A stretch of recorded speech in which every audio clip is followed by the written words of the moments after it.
So, Hare Krishna, dear devotees, welcome to a class on Bhagavad Gita. And those of you who are joining us online, as well as those of you lovely devotees who have joined us here on Zoom call, I'm going to start broadcasting the screen for Sutapa Mataji to lead us into the reading of Bhagavad Gita Chapter 13 after this short prayer to the spiritual master for the blessings that we read these books in the right mood. Om Jnanatimarandhasya Jnananjanashalakaya Chakshurunmilitam Yena Tasmai Shri Gurave Namaha. Reading from Srimad Bhagavad Gita, Chapter 13, translations in English by Srila Prabhupada. Go ahead, Mataji. I think you are be able to see it now. Can you? Are you on mute? Yes, Mataji. Okay. Yes. Nature, the enjoyer and consciousness. Text 1 and 2. Arjuna said, O my dear Krishna, I wish to know about Prakriti, nature, Purusha, the enjoyer, and the field and the knower of the field, and of knowledge and the object of knowledge. The Supreme Personality of Godhead said, This body, O son of Kunti, is called the field, and one who knows this body is called the knower of the field. Text 3. O Shayana Bharata, you should understand that I am also the knower in all bodies, and to understand this body and its knower is called knowledge. That is my opinion. Hare Krishna, Shukmal Radhe Mataji. Yeah, thank you. Text 4. Now, please hear my brief description of this field of activity and how it is constituted, what its changes are, whence it is produced, who that knower of the field of activities is, and what his influences are. Text 5. That knowledge of the field of activities and of the knower of activities is described by various sages in various Vedic writings. It is especially presented in Vedanta Sutra with all reasoning as to cause and effect. Aruni Mataji. Text 6 and 7. The five great elements, false ego, intelligence, the unmanifested, the 10 senses, and the mind, the five sense objects, desire, hatred, happiness, distress, the aggregate, the life symptoms and convictions, all these are considered in summary to be the field of activities and its interactions. Text 8 to 12. Humility, pridelessness, non-violence, tolerance, simplicity, approaching a bona fide spiritual master, cleanliness, steadiness, self-control, renunciation of the objects of sense gratification, absence of false ego, the perception of the evil of birth, death, old age, and disease, detachment, freedom from entanglement with children, wife, home, and the rest, even-mindedness and pleasant and unpleasant events, constant and unalloyed devotion to me, aspiring to live in a solitary place, detachment from the general mass of people, accepting the importance of self-realization and philosophical search for the absolute truth. All these I declare to be knowledge, and besides this, whatever they may be, is ignorance. Who's next? Hare Krishna, text 13. I shall now explain the knowledgeable, knowing which you will taste the eternal. Brahman, the spirit, beginningless and subordinate to me, lies beyond the cause and effect of this material world. Text 14. Everywhere are his hands and legs, his eyes, heads, and faces. He has ears everywhere. In this way, the Supersoul exists, pervading everything. Hare Krishna, Simi Mataji. Hare Krishna. Text 15. The super soul is the original source of all senses, yet he is without senses. He is unattached, although he is the maintainer of all living beings. He transcends the modes of nature, and at the same time, he is the master of all modes of nature. The supreme truth exists outside and inside of all living beings, the moving and the unmoving. Because he is subtle, he is beyond the power of the material senses to see or to know.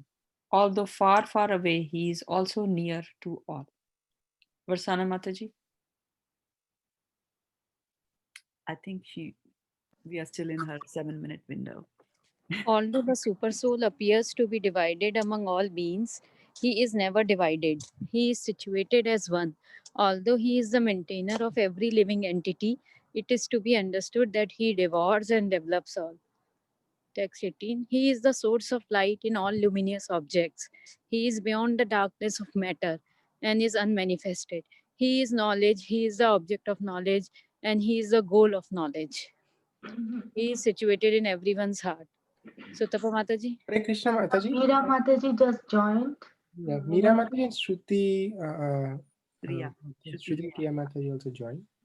So we can have, Shruti Priya Mataji, are you able to read? Yes, Prabhuji. Okay, great.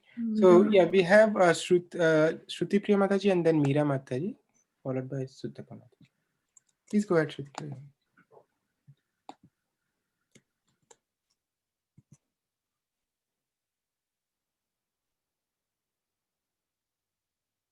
Sorry, I lost the words. Sorry, Prabhuji, I was on mute. Text 19, Mataji. 19, Text 19, yes. Text 19. Thus, the field of activities, the body, knowledge, and the knowable have been summarily, I don't know how to say this, Yeah. described by me. Right? Only my devotees can understand this thoroughly and thus attain to my nature. Text 20. Material nature and the living entities should be understood to be the beginningless. Their transformation and the modes of matter are products of material nature.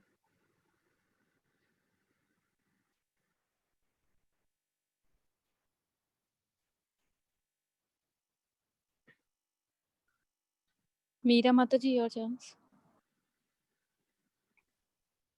Text 21. I cannot see all the way through the end of the sentence, though.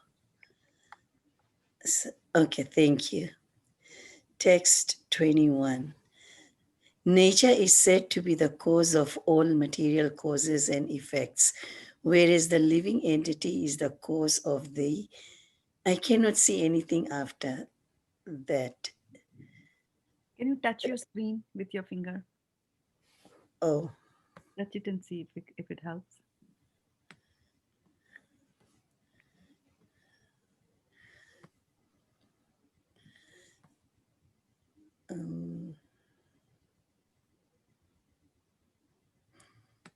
Usually I'm able to adjust it, but today I cannot. Maybe I won't read today in that case. Okay. Okay, Mataji. So I'm starting again. Text 21. Hare Krishna Mataji, I'm back. Can I read Mataji? Yes, Sutapa Mataji? yes, Mataji, please. Text 21. Text 21, Mataji? Yes, Mataji. Yes. Okay, thank you so much, Mataji. Nature is said to be the cause of all material causes and effects, whereas the living entity is the cause of the various sufferings and enjoyment in this world. Text 22. The living entity the living entity in material nature thus follows the ways of life, enjoying three modes of nature. This is due to his association with that material nature. Thus, he meets with good and evil among various species. Hare Krishna. Text 23. Yet in this body there is another, a transcendental enjoyer, who is the Lord, the supreme proprietor, who exists as the overseer and the permitter, and who is known as the supersoul. Text 24. One who understands this philosophy concerning material nature, the living entity, and the interaction of the modes of nature is sure to attain liberation. He will not take part here again, regardless of his present position. Shukumar Radhe Mataji. Yeah, thank you. Text 25. Some perceive the super soul within themselves through meditation, others through the cultivation of knowledge, and still others through working without fruitive desires. Text 26. Again, there are those who, although not conversant in spiritual knowledge, begin to worship the Supreme Person upon hearing about him from others. Because of their tendency to hear from authorities, they also transcend the path of birth and death. Aruni Mataji.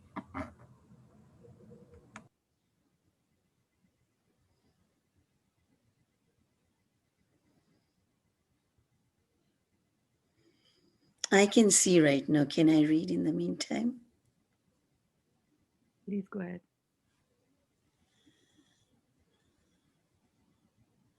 Go ahead, Meera Mataji. Okay. Text 25. Oh, Some I had my mic off. Sorry.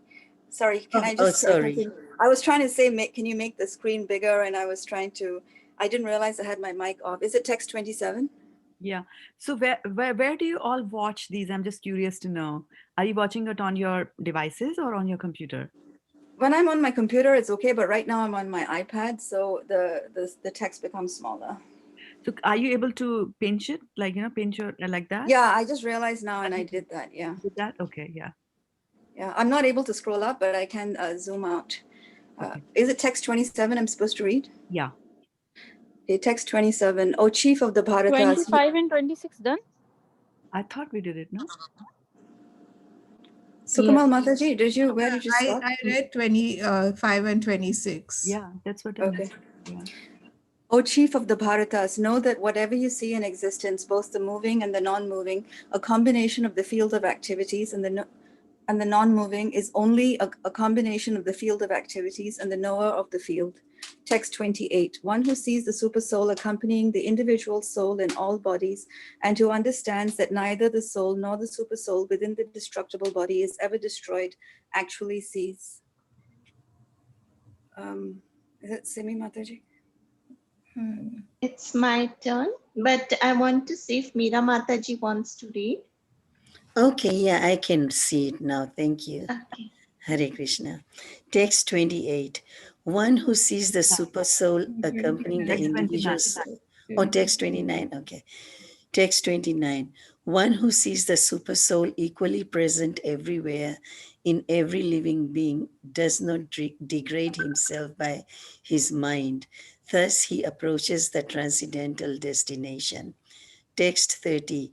One who can see that all activities are performed by the body, which is created of material nature, and sees that the self does nothing, actually sees. Hare Krishna. Hare Krishna, text 31. When a sensible man ceases to see different identities due to different material bodies, and he sees how beings are expanded everywhere, he attains to Brahman conception. Text 32. Those with the vision of eternity can see that the imperishable soul is transcendental, eternal, and beyond the modes of nature. Despite contact with the material body, O Arjuna, the soul neither does anything nor is entangled. Hare Krishna. Simi Mataji. Text 33. The sky, due to its subtle nature, does not mix with anything, although it is all pervading. Similarly, the soul situated in Brahman vision does not mix with the body, though situated in that body. O son of Bharata, as the sun alone illuminates all this universe, so does the living entity, one within the body, illuminate the entire body by consciousness. Hare Krishna. Vishnana Mataji? Krishna Mataji. Hare Krishna Mataji, Dandavat Pranam. Thank you. Those who see with eyes of knowledge the difference between the body and the knower of the body, and can also understand the process of liberation from bondage in material nature, attain the supreme goal. Hare Krishna. Hare Krishna, time to do reflection.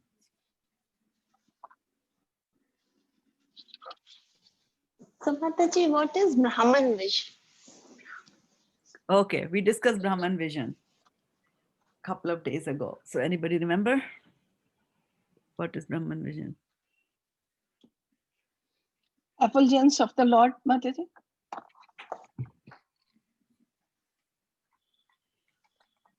Hare Any other Krishna. thoughts?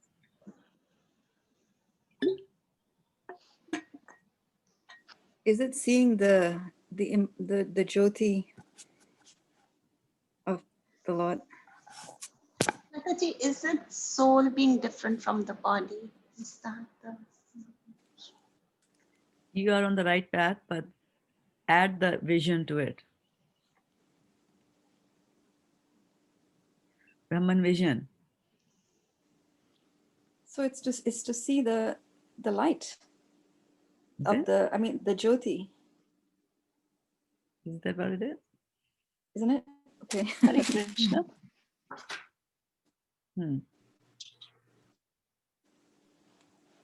What does the verse say? Let's bring up the verse, okay? Let me bring it up and now sharing the screen with you.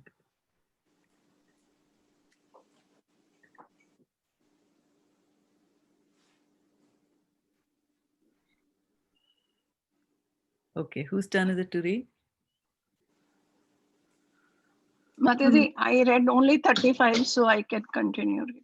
Okay, I'm also a little bit confused about the reading order. So I'm going to announce the reading order from whatever Niral Prabhu has typed last. And let me know if it still holds true. So we have Sutapa Mataji, Sukumal Mataji, Aruni Mataji, Sonia Mataji, Semi Mataji, Varshana Mataji, Garima Mataji, Shruti Priya Mataji, Meera Mataji, and Sutapa Mataji. Okay, and then in the end, Sulekha Mataji, because she joined us just now and she says, please add me. Okay? All right. So Varshana Mataji, you go after Simi Mataji, right? Okay. Yes, Mataji. Go ahead. The sky, due to the subtle nature, does not mix with anything, although it is all pervading. Similarly, the soul situated in Brahman vision, does not mix with the body, though situated in that body. Hare Krishna, Mataji. Okay, now can we try to define what is Brahman vision? Mataji, the soul wants to enjoy, so he got the body, but he does not mix up with the body. It's separate from the body. Mataji, is it the Because super it's the soul? Brahman vision. So Say that, Suruchi, again. is it the super soul within the... So there's a soul and super soul. Is the super soul the Brahman vision? Drishta. It's like the lotus in the water, but the water does not enter the lotus. It's like that. Yes, the Brahman means the effulgence, right? Mataji, can Brahman, I say? well, Brahman doesn't necessarily mean only effulgent. Brahman is a very loaded word. It means so many things in so many places. Priyanka, yeah. Yeah, I'll give it a try, Mataji. So the way I understood it, that it is that the person who is at that level of Brahman vision where he has realized Brahman does not that soul does not mix with body. When it knows that it is not the part of body, but it is inside the body. Yes, the later half of that was correct, right? So a soul situated in Brahman vision, then the symptoms of that soul that you describe are right, that a soul which is in Brahman vision will not think that it is the body. It knows that it's a soul. So Brahman, the word Brahman actually means so many things. Brahman can mean God, Brahman can mean soul, Brahman means transcendental, and Brahman also means the effulgence coming from the Lord, which is also transcendental, right? So the word Brahman is usually referred to things which are spiritual in nature, the Brahman. So a soul situated in Brahman vision means the soul's vision is a spiritual vision, because otherwise the soul's vision is all material, right? It thinks I am the body, and then from there all kinds of complications start, right? So here they're saying that just as sky will not mix with this, similarly the soul, being very subtle, will not mix with the body and think that myself and my body are one, because we are just mixed, right? Like that. So here they're talking about Brahman vision. And then once the soul reaches that Brahman vision and realizes that I am the soul and not the body, when he looks at others, right, then there also the soul will see that difference, right? So Brahman vision is not just confined to yourself. I mean, of course, here they're just describing the symptoms of a soul who is in Brahman vision, that when it looks at its body, it knows that I'm not this body, I'm not mixing it with it. But then the same soul, when it's looking through the eyes at other bodies, will also know that there is a soul over there and they are also not the bodies. Okay. So when you are in that kind of a vision, then it's very easy actually, to live life and to handle whatever life doles out to you. So things are given to us in life, right? And through various people, right? Somebody will be obnoxious, somebody will ignore us, insult us, beat us, kick us, whatever they do, right? Blaspheme us, criticize us. And so we feel bad about it because of ignorance at two levels. One is that I think I'm this body, and the second ignorance is also thinking that the person who is blaspheming me is also the body, right? But when you raise yourself and you come to the level of consciousness where you know that you are the soul and not the body, then your vision is called as Brahman vision, because now you can see the spiritual aspect of things. So the moment you start seeing the spiritual aspect of things, then when you look at the aggressor, right, there also you see that the aggressor's body only is doing all this thing. The soul inside is is separate from that particular body. But the soul is under ignorance, thinking that to the body, and under the ignorance, thinking me to be the body also is trying to do this kind of interaction. So, and so once you reach that stage, that's why Bhagavad-gita says, Brahma Bhuta Prasannatma na shochati na kankshati. Right? Samaha sarveshu bhuteshu. Samaha, it sees everything equally. Why does it see equally? Because Brahma vision is an equal vision. Whether it's a dog or a cat or a cow or a donkey or a brahmana or a shudra, boy or girl, American, black, white, everything, for them is the same, because it's just the soul inside all of them, right?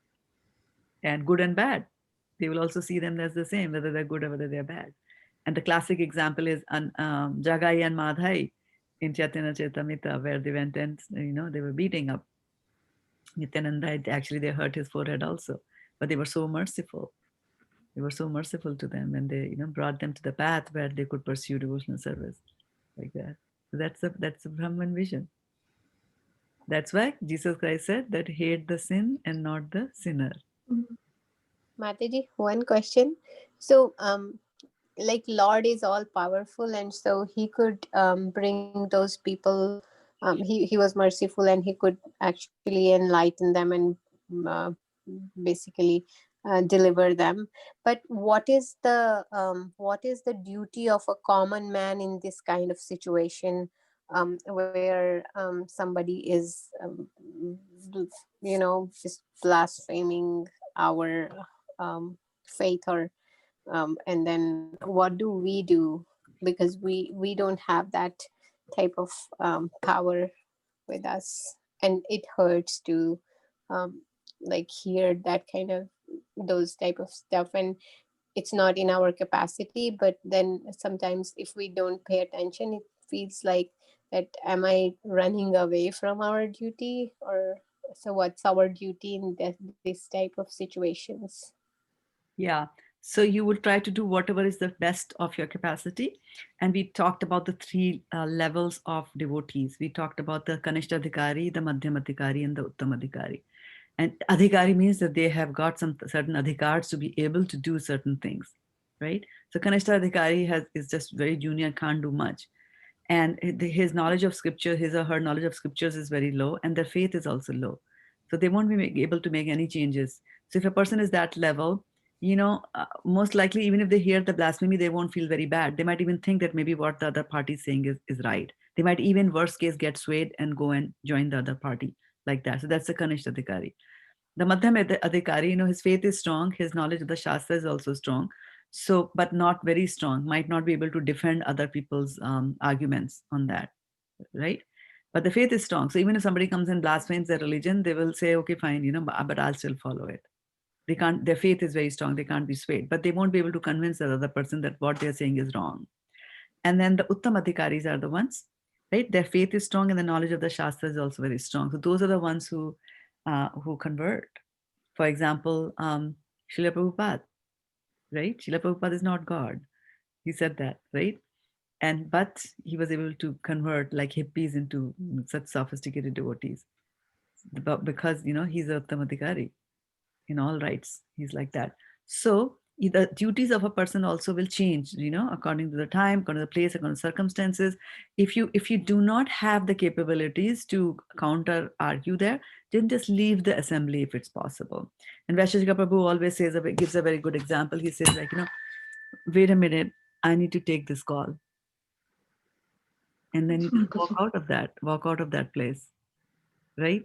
Wherever the blasphemy is going on and wherever this is going on, like that. So you don't participate in that.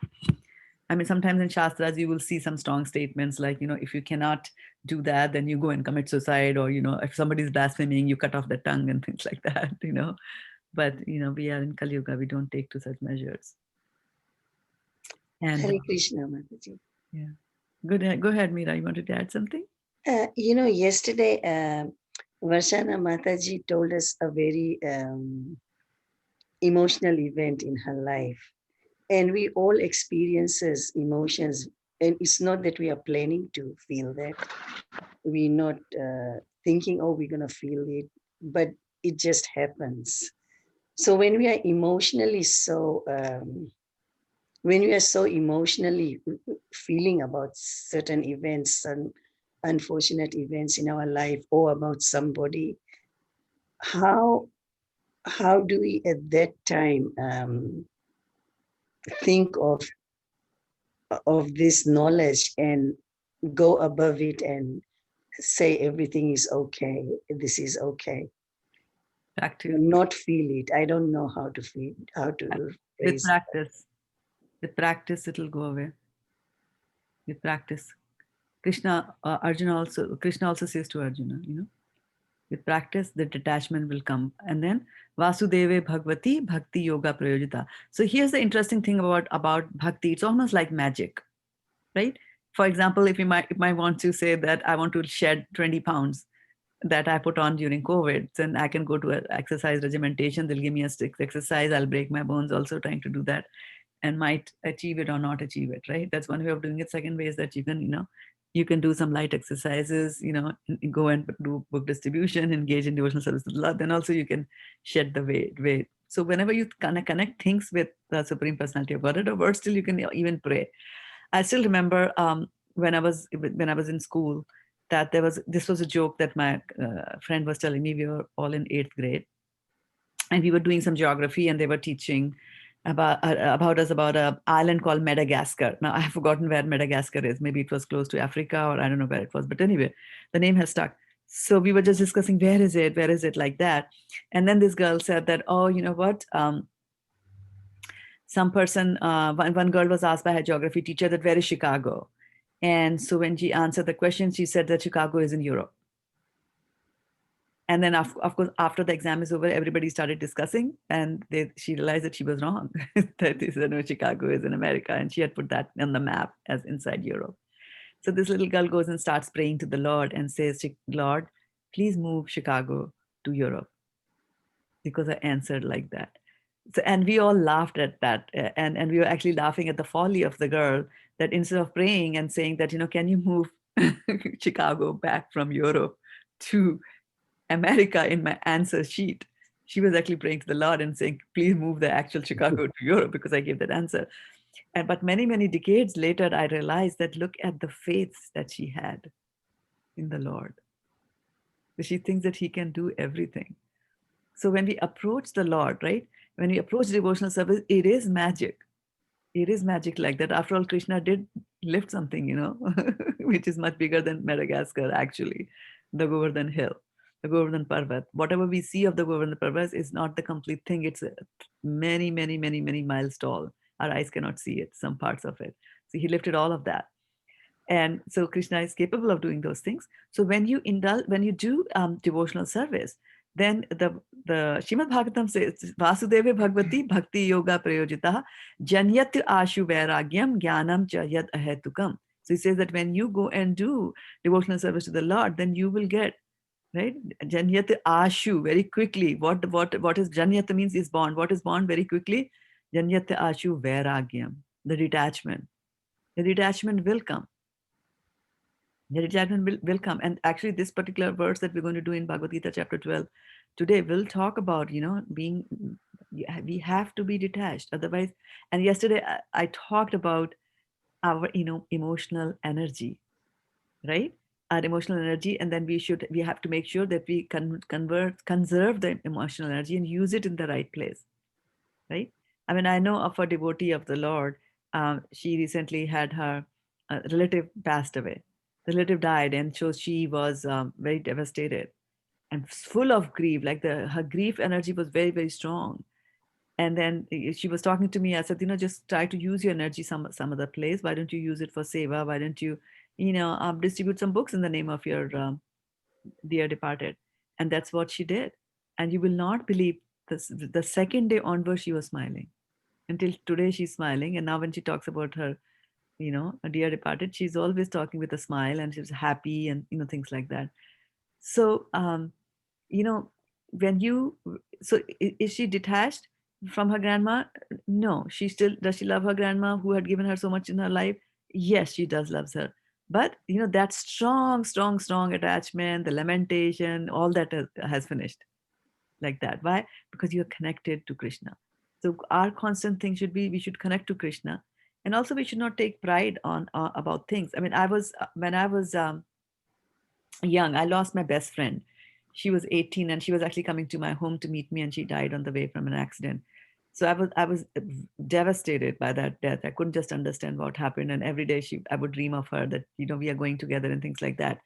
And every year I would, when the time came, her date came, I would just think about that and feel bad and shed some tears and all that kind of stuff.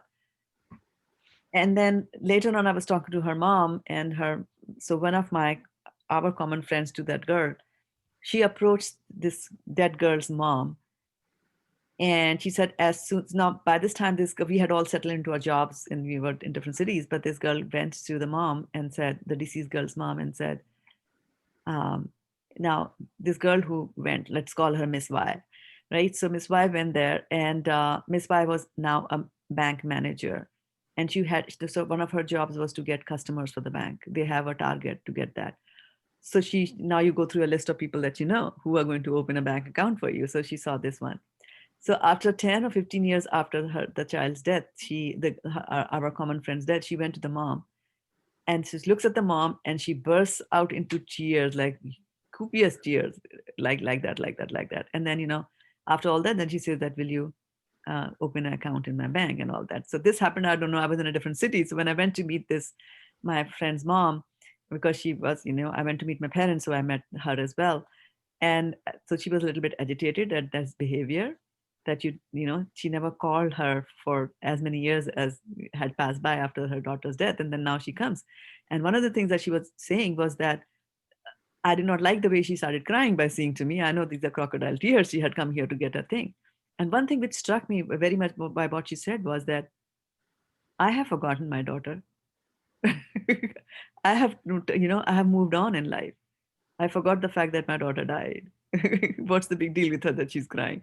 And so whatever, I didn't look at Miss Y's behavior. That's a very normal behavior people do all the time. But what's really struck me was the mother acknowledging this fact that, I have moved on. I have moved on.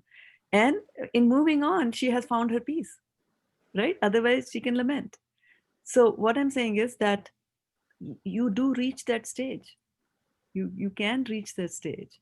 Otherwise, what will you do with all that grief, all that energy, right? Somebody died. I mean, I have a friend, I just cherish the days that I spent with her, and the nice friendship that we had, and that's it. You just think, okay, Krishna arranged a friend for me at that age, I needed the friend, and that's all. So I used to lament also. You can lament, but then over a period of time, it will go away. Otherwise, you'll be very, very, there are so many other things that you can be compassionate about than just being compassionate at the fact that my friend died. Our heart should melt for the other souls who are rotting in ignorance. That is the right compassion to have. That is the thing that should, burn your heart. That is what should make tears come into your eyes. That look at these souls, what are they doing? They are human beings in human bodies, right? And they're wasting away such a precious gift that God has. That should make us cry. That should make us cry, right? And that was it, that Prabhupada had that thing, right? Krishna, you make me do whatever you want me to do. I'm just coming here because my spiritual master wanted to spread. And he was following Chaitanya Mahaprabhu's instructions. Chaitanya Mahaprabhu had said that, Nagaradi Gram, everywhere on this world, my name should be pronounced. And that's what Prabhupada enabled that so much. Like that, right? I mean, did Prabhupada have grief in his life? Do you think Prabhupada had any kind of grief in his life? Situation, like looking at it from the material perspective?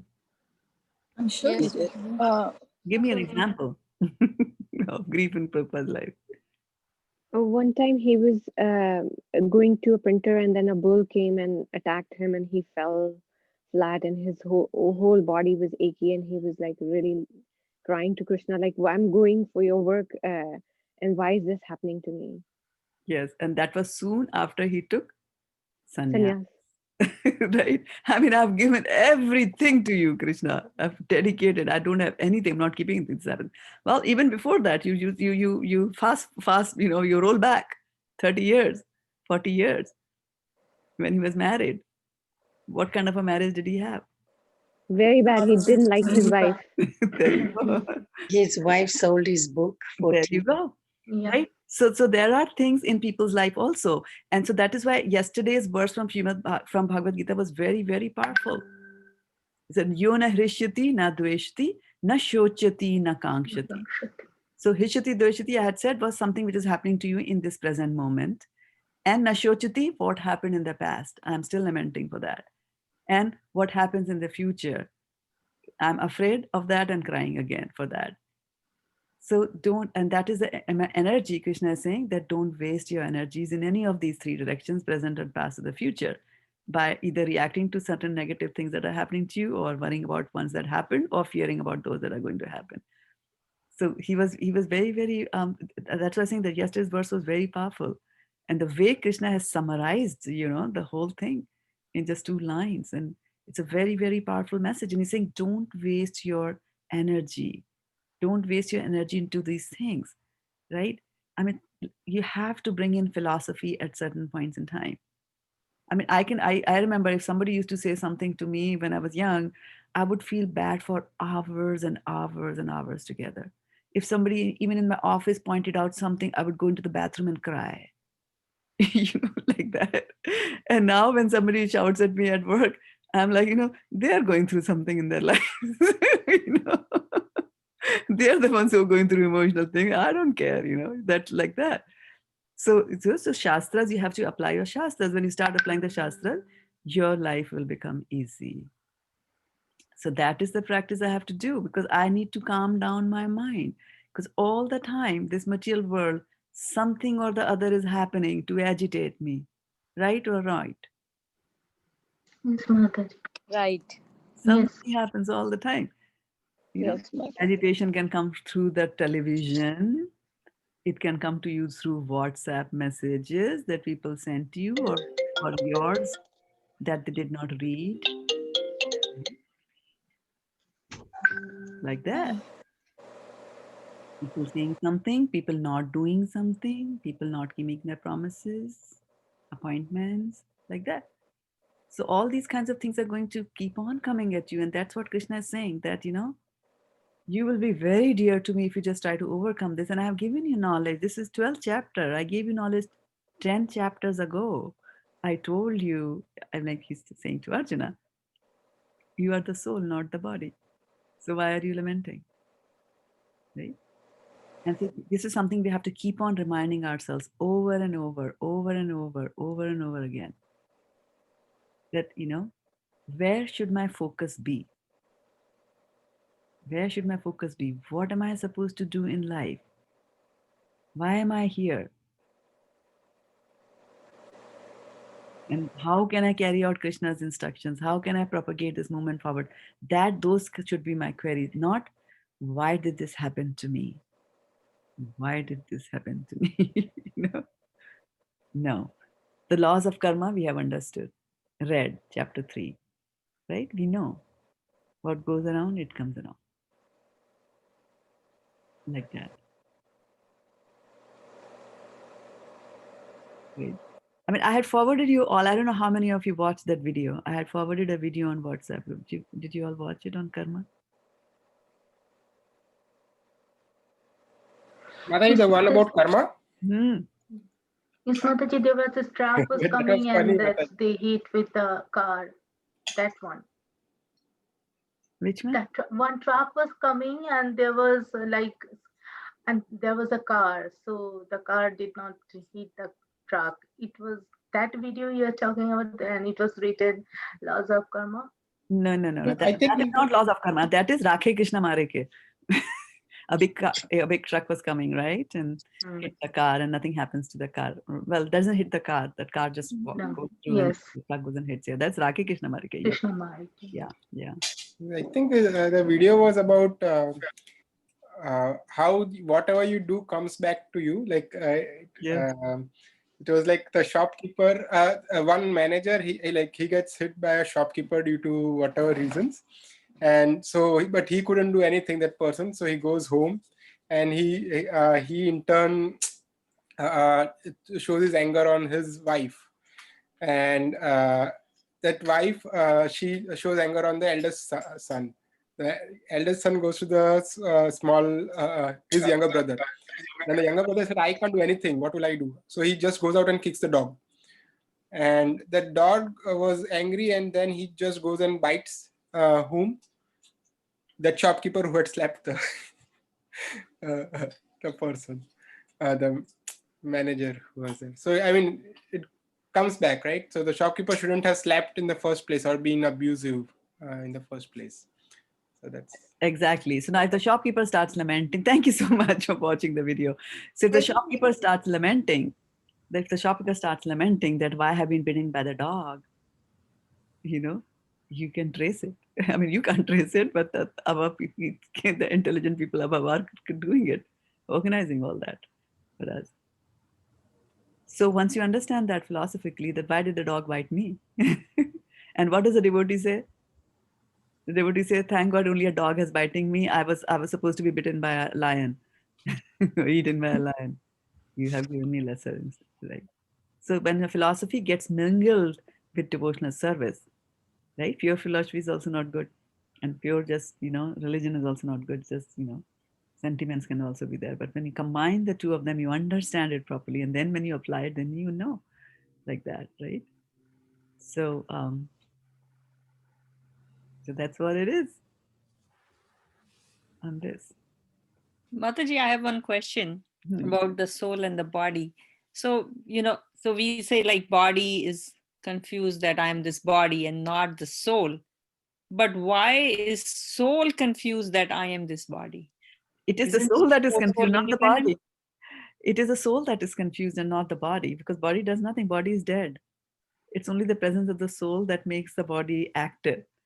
So what the confusion is coming, and the confusion has been planted on purpose over here, because we are here. It might look that we are come here to enjoy life, but this is actually a punishment. All of us have been punished, and we are here in this material world.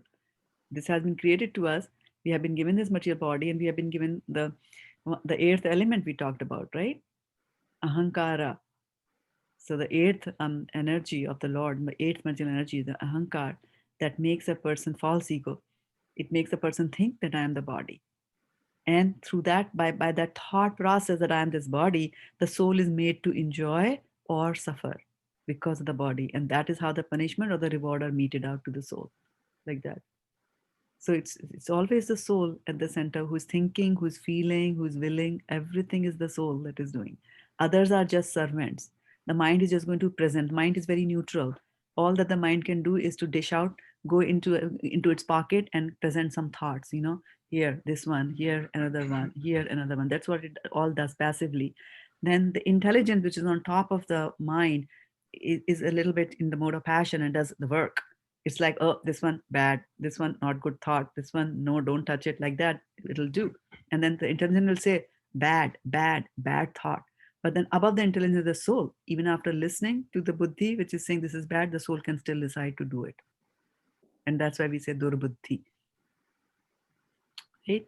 So that is how it goes. The soul is the most powerful thing in the body, and things, feels, wills, and So everything. is the soul incurring all the karmas and everything? Yes, yes. The soul incurs so soul is awarded, has a backlog of karmas, and which then are exhausted or replenished, via series of bodies that it'll get, and it can get very complicated.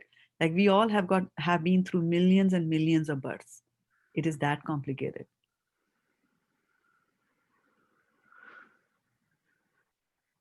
Thank you, Mataji. Yeah. You're welcome. Hare Krishna Mataji. Yeah, Varshana Mataji. Yeah. Mataji, but Meera Mataji just asked the shloka 1 to 4, you see, Desha Patya Kalatra Desh Atmasanneshwa Asatswa Api Tesham Parvato Nithanam Pashyanan Apina Pashyati, which you told me to learn. The purport of this, Mataji, really gives you the intelligence that you have to, you see, forget whatever is being done or somebody has done to you, or if something has happened to you. So it will give you really solace. And after this, after you see, going through the purport which Srila Prabhupada has written is so beautifully, Mataji, it gives you the intelligence to really understand why unnecessarily, you see, go through this pain of what people are telling and what has happened to you. I included that with this, that whatever happens to you, it happens for some purpose. I really felt that. Hare Krishna Mataji. Yeah, Hare Krishna. So congratulations on memorizing the words. A few small things there. So it is from the second canto, first chapter, verse number 4. So it's 214, right? 214. Yeah, Sorry. 124 is Narayan Namaskritya. Narayan Namaskritya Naram Chaiva Right. And Narottamam yes, Devim exactly. Saraswati. Exactly. And this particular verse is basically focusing on, so now, next task for you, Varshana Mataji, is to understand the words, word by word, and also the translation. Understand that, because what this verse is basically focusing on is that we tend to rely on certain things or certain relationships that they are going to save us. For example, a wife might say that my husband will save. Why? Because he's the president of some country, but he's the king, so he'll be able to save me, right?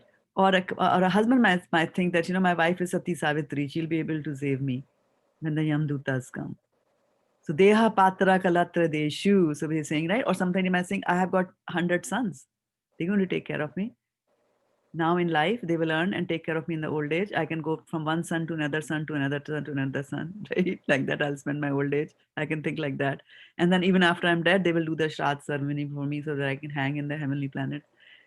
So people think like that, right? But he says these are all fallible soldiers, Sanya. Right? So he's saying they are fallible soldiers. They will just fall down. So where should you be focusing? From whom should we be taking shelter? You should be taking shelter of the Supreme Personality Krishna. of Godhead, right? And in this Kali Yuga, we should be taking shelter of the holy names of the Lord. Hare Nama, Hare Nama, Hare Nama Eva Kemalam. Kalau Nasti Eva, Nasti Eva, Nasti Eva. Bhagati. Nyata. Bhaktir Annatha. No other way, no other way, no other way, and no other way. Like It's that. Mataji, I love there's a line, Rakhi po mari wo jo ichha tohar. Yes, yes. That is actually complete surrender. That is complete surrender, and which comes again in the eighth verse of the Shikshastakam. So what Sutapa Mataji was saying was that, whether you're going to kill me or whether you're going to protect me is entirely your decision. It's not even saying that, protect me. It's other, it's a very high level of devotion to the Lord, where somebody's saying that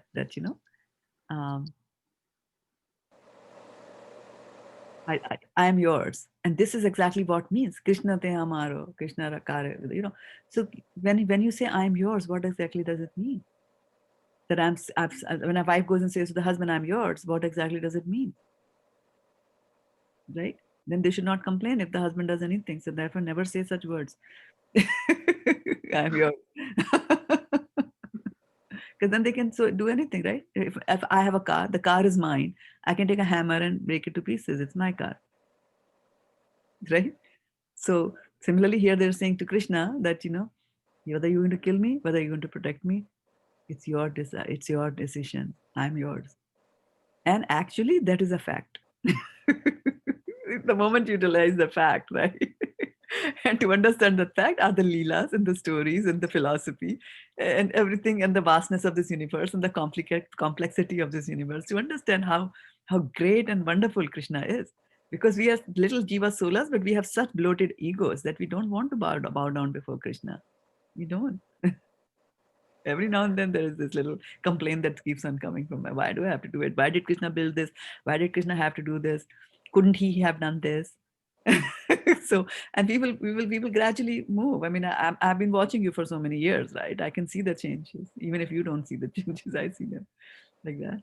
It's going to happen. So keep faith and patience. Keep faith and patience. And so, yeah, I have 3 more minutes before I have to leave for a call. And I really mean it this time. So 3 minutes. A lot can be I done. have one quick question. I know, sorry. So to read Bhagavatam, is there a process to follow? None whatsoever. The only thing you have to do is you have to read it sequentially. First canto, second canto, third canto, like that. Because in the first canto, they'll talk about devotional service and then taking you through his creation, the lives of his devotees, his pastimes of the various incarnations, concluding in pastimes of Ramchandra in the 9th canto.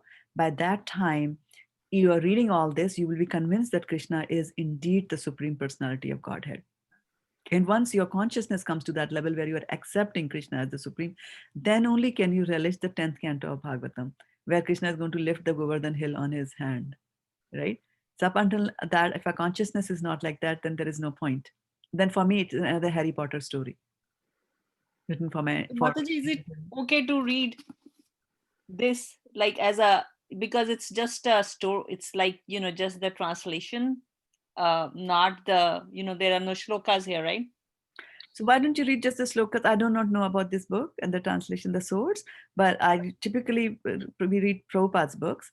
And if you don't have... dedicated to Prabhupada, it's written by, I don't know if you can read it. Yeah, it's a very concise, very, very concise version of Bhagavatam. So it has only like few stories and all that. It's not the same for sure. Yeah, I have looked at it before. You have, yeah. One of the things that might happen to you, Simi Mataji, in condensing it, is that you will... Now, I don't want to say anything about the book, so I won't use the example I was going to use. But what I'm saying is that sometimes the relish is coming from the expansion.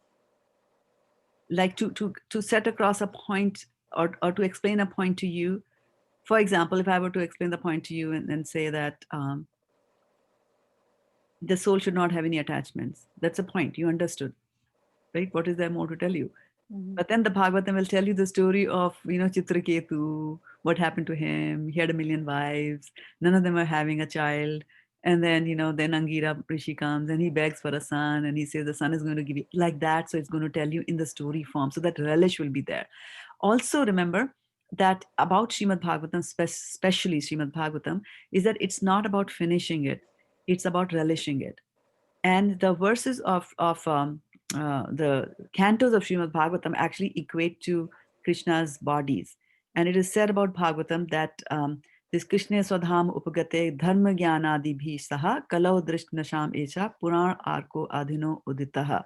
So it says that after Krishna Swadham Upagate, after Krishna goes back to his abode after performing his leelas in the Dwapar Yuga, and with him, Dharma and Gyan also go back with him. So whatever remains here is very little. Dharma, you have to find it with a microscope, right? Where dharma has gone. Dharma, Gyan also. Not everybody is knowledgeable. Whatever knowledge we have is also so limited, right?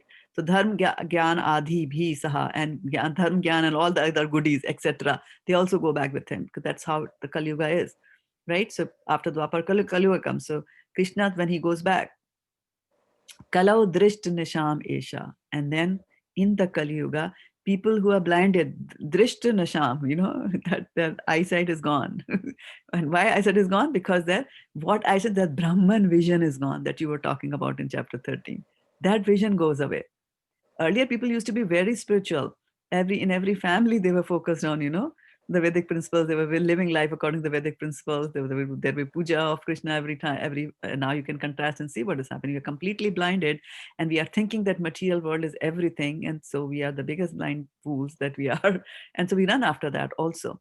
So he says that in the Kali Yuga, people are blinded and they can't see because they're in the darkness of ignorance, and then Puran Arko Adhinodita. So then this Puran, the sun of this Puran, the sun, Ark means sun. So the sun will give you light and give you vision. So that the sun of this Bhagavatam, the sun comes in the form of Udita means rises, right? Adhino means in these modern times. So in this modern times that we are in right now, the Srimad Bhagavatam comes as a sun to give light to this misguided people, right?